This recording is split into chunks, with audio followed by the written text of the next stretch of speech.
My name is Ella Thompson. I'm 38 years old, and I live in Phoenix, Arizona, with my boyfriend Daniel and our daughter Anna. For a long time, I thought my life had finally settled into something gentle, predictable, safe. Daniel works long hours in operations management, but he's the kind of man who never forgets to kneel beside our daughter when she talks. I run a mid-sized consulting firm I built from the ground up.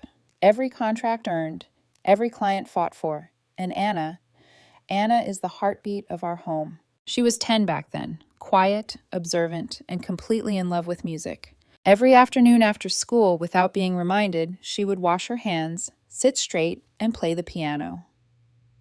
The sound filled our house, not loud, not showy, just honest, focused, alive. That piano wasn't just furniture, it was her sanctuary. The Yamaha U3, worth just over $10,000, had been a gift from Daniel's parents for Anna's birthday. They weren't wealthy people, but they saw something in her: commitment, talent, discipline. They said she deserved an instrument that could grow with her. And she did. So when we came home that Friday afternoon in June 2022, none of us were prepared for what happened next. Anna dropped her backpack and ran ahead of us like she always did. Then she screamed.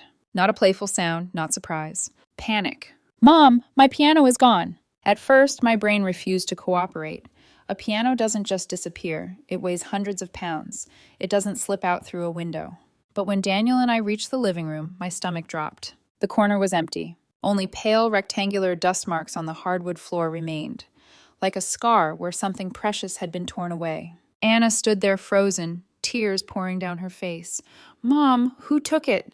I wrapped my arms around her, my heart pounding too hard, too fast.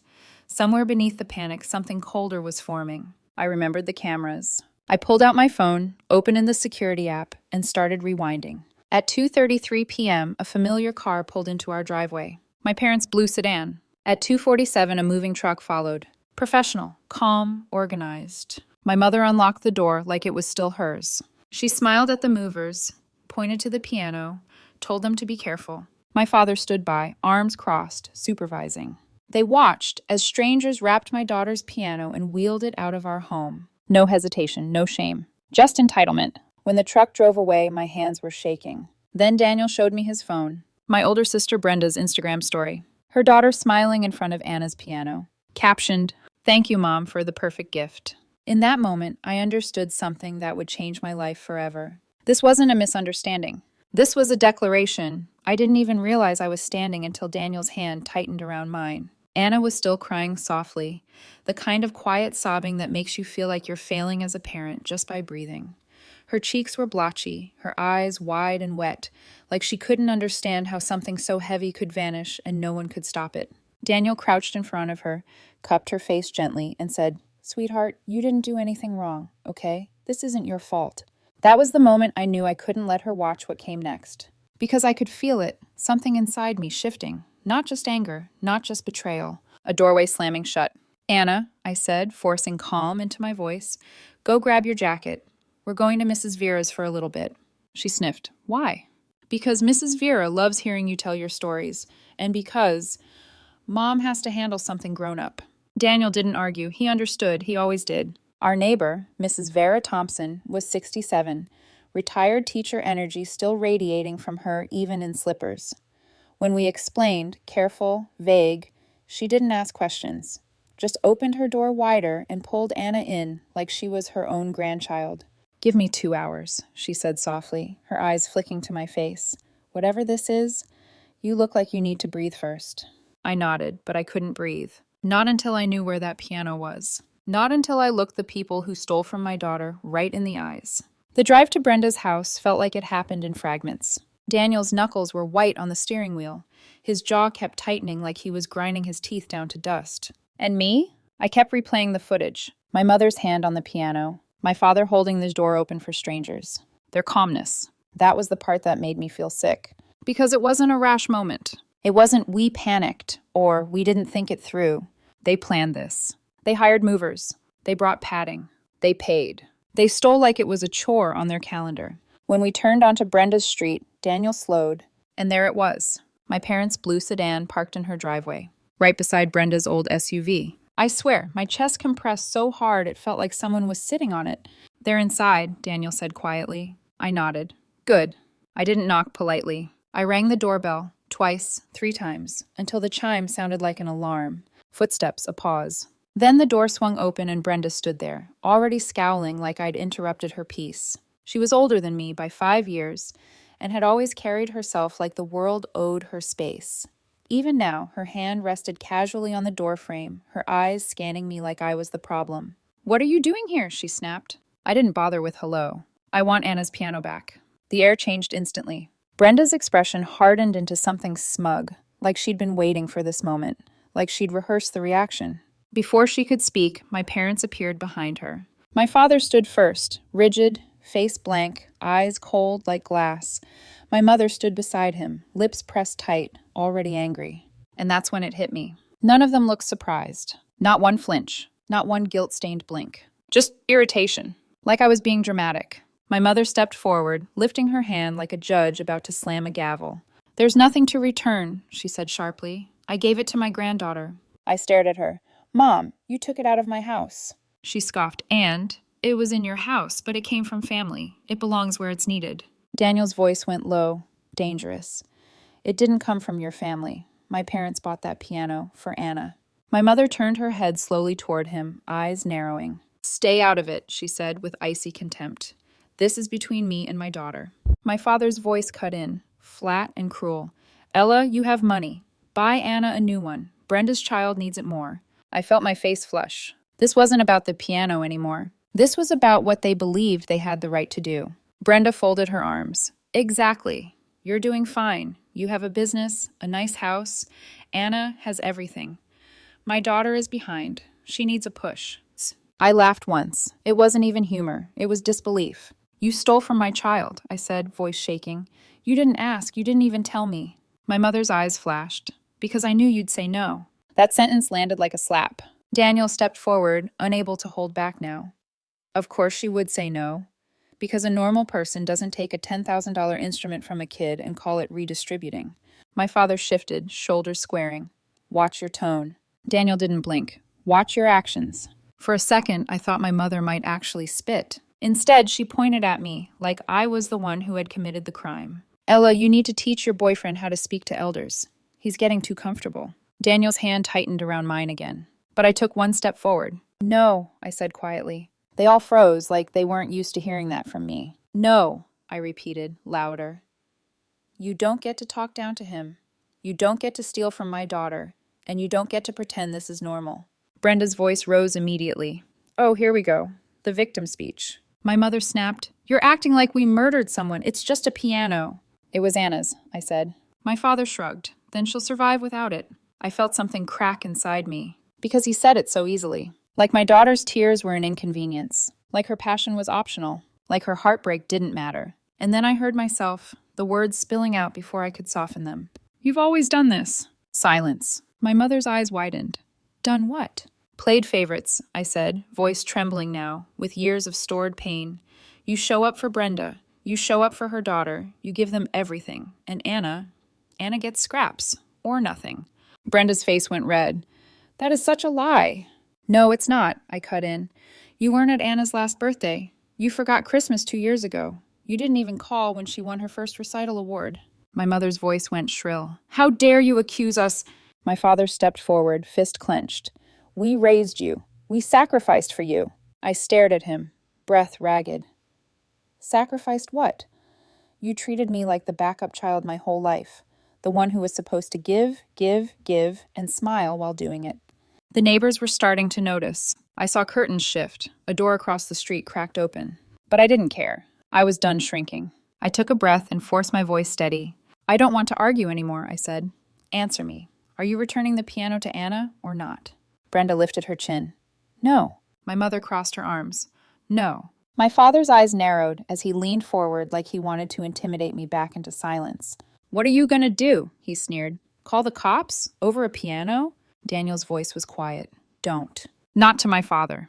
To me, because he knew how ugly this could get. But I looked straight into my father's face and said, clear as glass, yes. Then I pulled out my phone. Brenda burst out laughing. You wouldn't. My mother's voice shot up into a scream.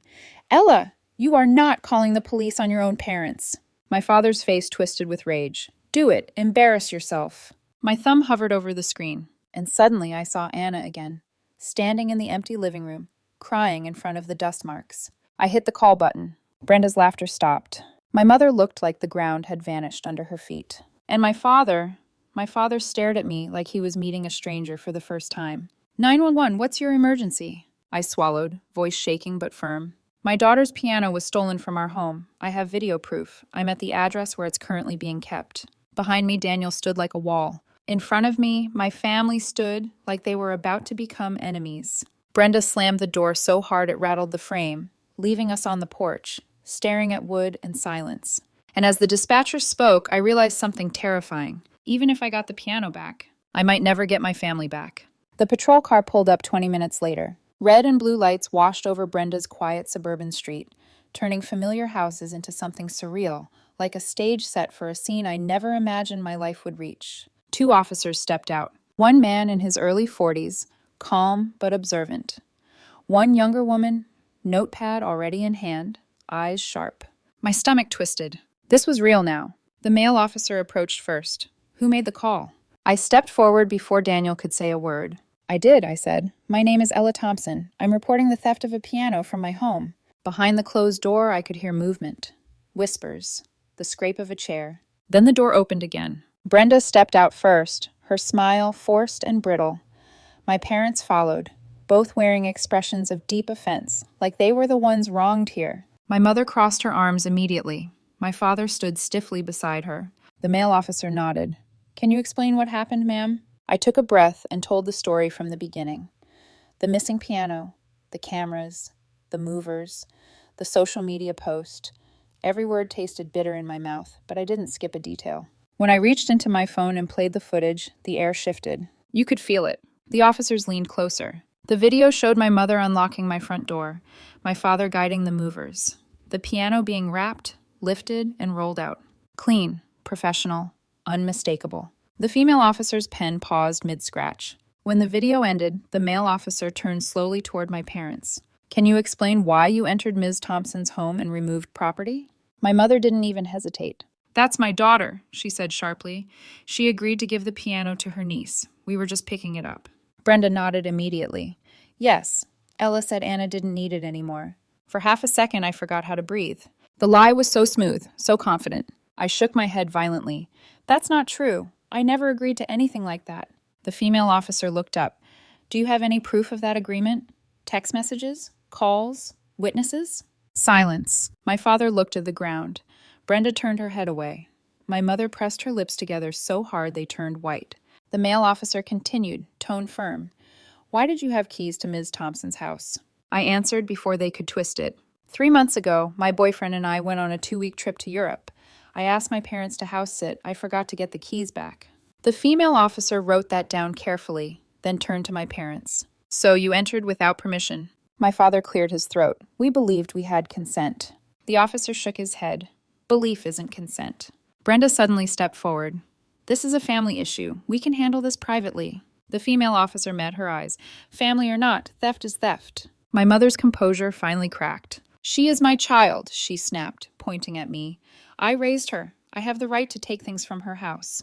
The words echoed in my ears like something snapping in two. The male officer's expression hardened. That's not how the law works. My mother scoffed. You don't understand family. I understand the law, he replied calmly. That was the moment I saw it. Fear. Real fear flickered across Brenda's face. My father rubbed his hands together, restless.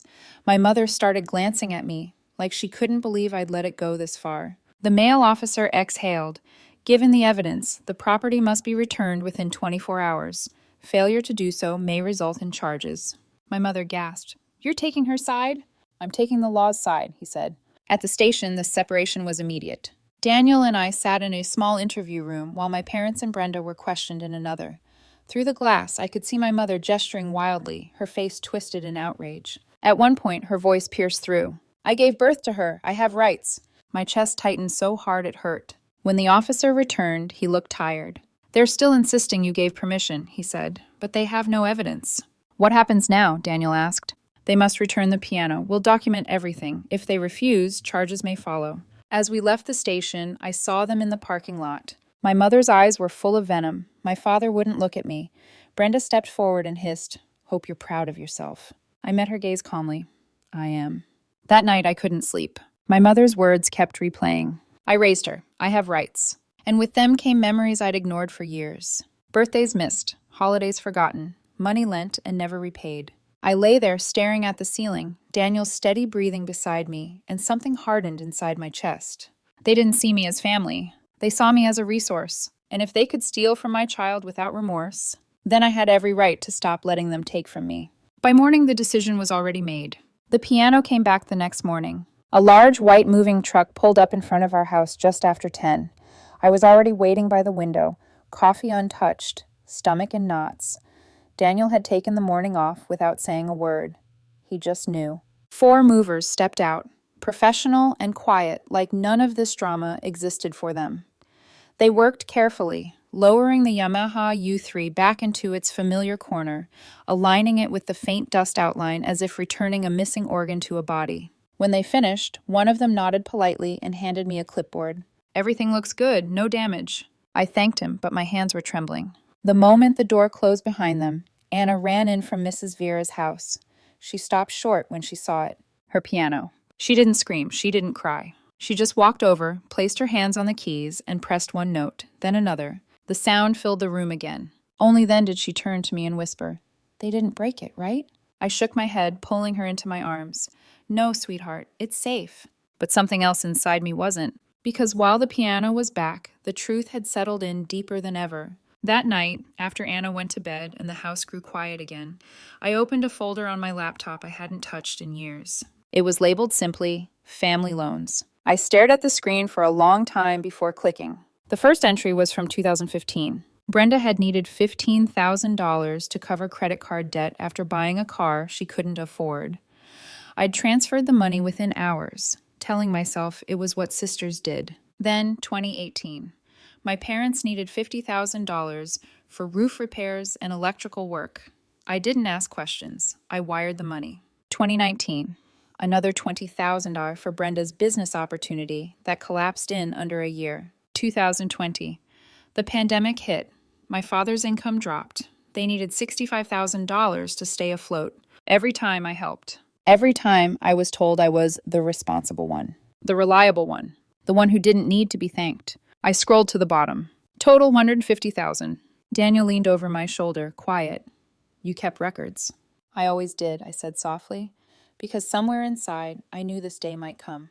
The next afternoon, I sat across from Michael Reynolds, my attorney, a calm man in his mid-50s with silver at his temples and eyes that missed nothing. He listened without interrupting as I told him everything, from the piano to the police station to the lies. When I slid the loan documents across his desk, he adjusted his glasses and reviewed them carefully.